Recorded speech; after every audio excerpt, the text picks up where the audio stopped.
Prima dell'inizio di questo spettacolo andremo a presentarvi un prologo. In questo prologo vi dobbiamo raccontare che questo spettacolo è stato scritto e immaginato per un solo spettatore. Noi normalmente lo presentiamo in case private. E durante una tournée dove siamo andati in casa tua piuttosto che in casa tua o in casa di questo signore qui in prima fila, abbiamo avuto occasione di essere presenti in una situazione particolare. Il direttore di uno dei festival di clowneria più importanti che si tengono in Europa si dimostrò interessato al nostro spettacolo, soltanto ci disse: sai, a Milano, la città dove noi realizziamo il nostro festival, ci sono tantissimi spettatori e se noi vi invitiamo con questo spettacolo per una settimana, capite, riusciamo a fare 1, 2, 3, 7 spettatori.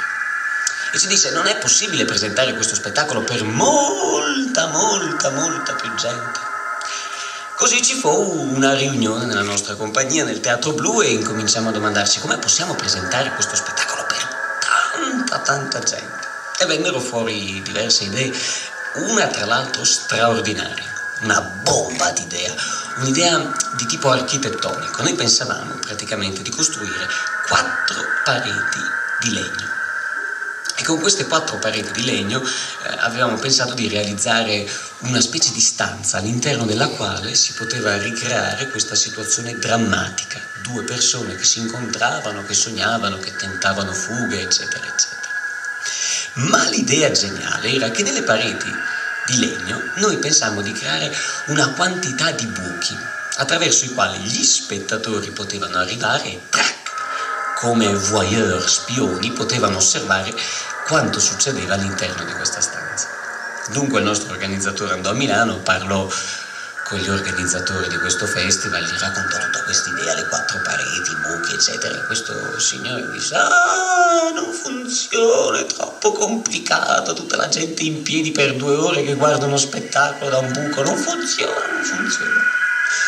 Così ci trovammo costretti praticamente a trovare un'altra soluzione. Vi fu una riunione, un sacco di idee, finché si arrivò a quest'idea un po' banale, un po' già vista, praticamente di realizzare un prologo, quello che sto facendo ora. Un prologo dove bisognava dire a tutto il nostro pubblico: gentili signori, scusateci perché questa notte dovrete fare un immenso, straordinario sforzo. Uno sforzo praticamente di immaginazione. Perché quando da qui a qualche momento si aprirà il sipario, con la vostra immaginazione dovrete pensare che di fronte a voi c'è un gigantesco, enorme buco della serratura. E attraverso questo buco della serratura voi osserverete quanto succede all'interno di una stanza dove 2 persone hanno modo di incontrarsi. Questo è il prologo, uno sforzo non terribile, non gigantesco. Rimane il fatto che lo spettacolo è immaginato per un solo spettatore e anche questa notte, purtroppo, potremo presentare questa nostra invenzione per uno solo tra di voi, un solo fortunato, ci dispiace per gli altri.